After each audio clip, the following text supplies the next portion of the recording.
Hey, what's up, guys? This is a Holy Paladin guide for patch 3.3.5 by Roxio. So, I've been playing Holy Paladin for about 5 years now, so I know my stuff, so pay attention, por favor. Alright, the first thing I'd like to go over is gearing. So, when you're gearing, there's a couple things you need to focus on. Mainly that you're wearing plate gear. Don't pick up cloth unless it's a cloak. Seriously, come on now. Now, I'm a bit of a hypocrite. I have one piece of mail gear on, but it's a good piece of mail gear, so I'm not worried about it.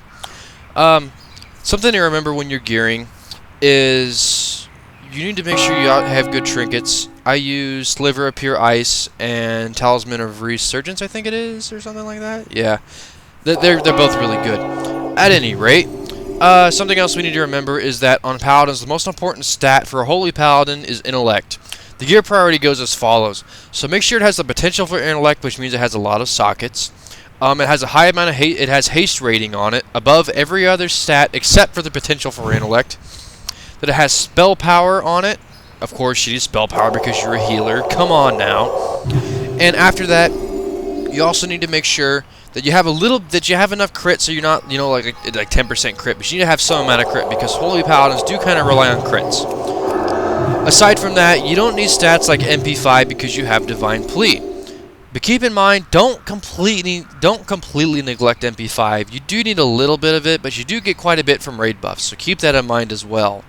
And you also get mana back from your crits, so you see what I'm getting at here.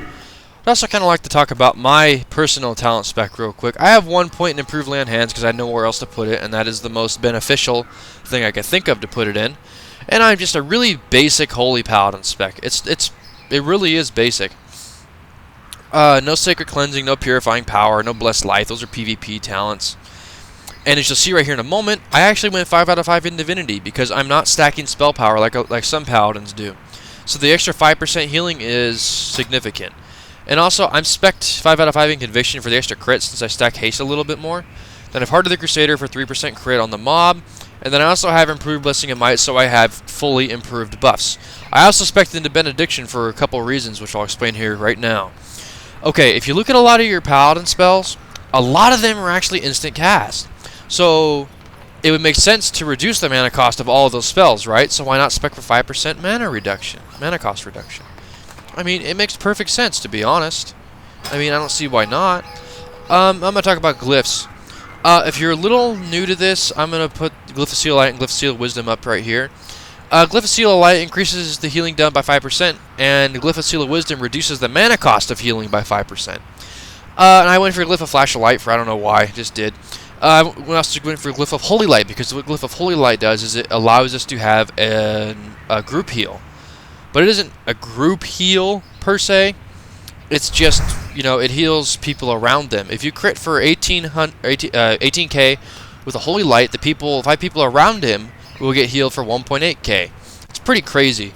Now I'm going to talk very briefly about gems. Of course, you stack Intellect. That's the way it is. But for your meta socket, you want the 21 int, chance to restore mana on spellcast. The proc gives you, I think, 600 or 500 mana alone. You need to make sure you're always gemming for Intellect. Intellect. Then 1 Nightmare Tear to activate your socket bonus. And then you can also gem for things like spell power, haste. Just mostly spell power and haste if you really don't have much haste or much spell power. Generally only socket red sockets like that though, so keep that in mind. As you can see, my gear is completely intellected out, so keep that in mind. Oh, aside from that, gemming is pretty simple. 1 Nightmare Tear, 1 meta socket, the rest intellect gems.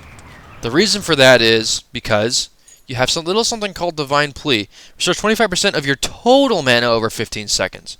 You also have Divine Illumination, which you can use in conjunction with Divine Plea if you have the Paladin Tier 10 2 set, which increases it by 35%. On top of that, you can also pop Avenging Wrath to actually do more healing while your Divine Plea is up. Also, do not forget about Lay on Hands and Hand of Protection. Lay on Hands will actually give you mana back if you use it on yourself. And I spec for improved Lay on Hands because tanks tend to take a lot of damage. And it reduces the damage they take by 15% because of the talent spec. Also, don't forget you have moves like Hand of Protection, Hand of Freedom, Hand of Sacrifice, Hand of Salvation, you know, general stuff like that. And I actually am going to talk about a few things while I'm doing this instance. Number one, I want to talk about healing priority. You always want to heal the tanks first, then yourself, then the other healers, and then the DPS. You want to make sure people who are lower get topped off quicker. Like, let's say someone is at 80% health and another person is at 30% health and they're both DPS. If all the healers, all the tanks, all those people are topped off, you want to make sure you heal that DPS. And you also kind of have to take into account the fact that the healers might be healing themselves. So it comes down to a judgment call. At any rate, it's generally a better idea if the healers are lower than the DPS to heal the healers before the DPS. Basically, the way it goes is make sure you and the tank are topped off before you heal anybody else, in all seriousness. I mean, don't sit there and spam heal yourself all the damn time or spam heal the DPS and just neglect the tanks. I mean, of course there's going to be people dedicated to tank healing, generally paladins, but you know, sometimes paladins get sidetracked because raid healers aren't doing their job correctly. Generally, well, I'm not going to point fingers here, but shamans never heal the melee DPS. So I get stuck spamming holy lights on them. But at any rate, I should probably also mention it's very frowned upon if you decide not to cleanse people. I mean, there's no point in not cleansing people. I mean, it's 1 second out of your life when you cleanse. It really helps the raid. Aside from that, generally it's a paladin's job to get rid of magic and poison debuffs. Because we can't get rid of curses, that's a druid and a shaman's job.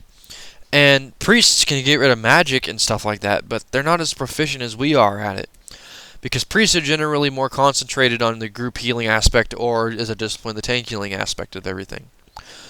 So make sure you're always getting rid of debuffs that you can get rid of. If it's a curse, you know, you can't do anything about it. But just really make sure you're getting rid of debuffs. It's really annoying when people don't do that. I know from experience. Aside from that, make sure you're being smart with your mana. I can't express that enough. I use Divine Plea every time it is off cooldown if I have less than, I think, like 90% mana. Mainly because if you waste the cooldown, that's wasted mana. Paladins get their mana regen from Divine Plea. With my current mana raid buffed right now, I have it's something crazy with Divine Plea. It's like 1,127 MP5 or something like that. It's an insane number. But that is if you use Divine Plea every single time it is up. And technically, it's up every 45 seconds. Because it's a 15-second duration, and it has a 45-second cooldown after that. So while you're generating the mana isn't necessarily factored into it. So keep that in mind. Something else to remember is you also might want to pop a move like Divine Illumination earlier in the fight, so you can use it a second time in the fight. And you know, stuff like trinkets and all that also comes into play. Generally, what I will end up doing is once I hit about 85% mana, I'll pop Divine Plea right off the bat. And that'll give me, usually gives me all of my mana back just about. Even I get a little bit of over mana if I'm moving or something like that. Which is kind of bad, but you know, it all depends on your gear level. I mean, I'm sure your gear isn't going to be upgraded so fast that you lose track of the feel for your character and stuff like that. Something else I'd also like to mention is make sure you have the tank beaconed. Don't really beacon anyone else unless you're on a fight like Sorrowfang or you know someone's going to be taking a lot of damage. You keep the tank beaconed just so you don't have to click and heal him, because in raids, generally what ends up happening is not just one person takes damage in raids. We all know this.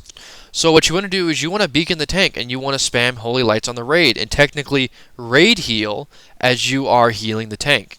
It's a very, very effective strategy for not only topping healing meters, but being effective as a healer. Aside from this, you also need to make sure you are always using Holy Shock when it is off cooldown. You get very good procs from Holy Shock. Don't forget to use it. It's a huge asset. Aside from this, you also need to make sure you are using the correct aura. Really seriously, using the correct aura is much more beneficial than you think it would be. For instance, I pop concentration aura when there's a lot of raid damage going around, so my heals aren't getting interrupted because we passively do not get 100% healing mitigation or healing interruption mitigation. So keep that in mind. And fire resist aura, frost resist aura, shadow resist aura if you don't have a priest, devotion aura if the tank needs the extra armor, stuff like that. Something else I should probably also mention is really, you paladins, please buff. Please buff. I've been in so many groups where the paladins are greedy fucks and they don't want to use their symbol of kings. It doesn't make any sense to me. They're cheap reagents. It's cheaper than a priest or a mage, for God's sake. So, as a healing paladin, I personally spec for improved blessing of wisdom and improved blessing of might, which makes me raid utility. I'm versatile. What I generally will do is I'll wait and see if any other paladins buff, and I'll just end up filling in buffs that people don't have. Now, on the other hand, if you're a raid member and you're saying, "Give me kings, lol, lol, lol," fuck, I'm not gonna give you buffs. I mean, if you want a different buff, whisper me about it. It pisses me off when people bitch in raid chat, because then people think their paladins are doing their jobs, and I'm like the only paladin that does my job, I feel like. But anyway, so I think that's really just about it. Something else to keep in mind is you also might want to download a new type of UI like raid frame, like I have. I personally use grid. I love grid. I really do. Everything is so visible with grid. I really like it, and you can make it as large or as small as you want. You can move it anywhere, stuff like that. You also might want to download cooldown manager timers and stuff like that to make sure you're not missing out on what's it called? Beacon of Light time, Sacred Shield time, cooldowns, have stuff like that up all the time. Another thing that I should mention really quickly before this ends is always have your haste buff up, always judge, just do it. It really helps. And I think that's going to be just about it. So, make sure that you guys comment, rate, subscribe. I might be putting up more guides here pretty quick in addition to my Let's Plays, so check it out. I'll talk to you guys later.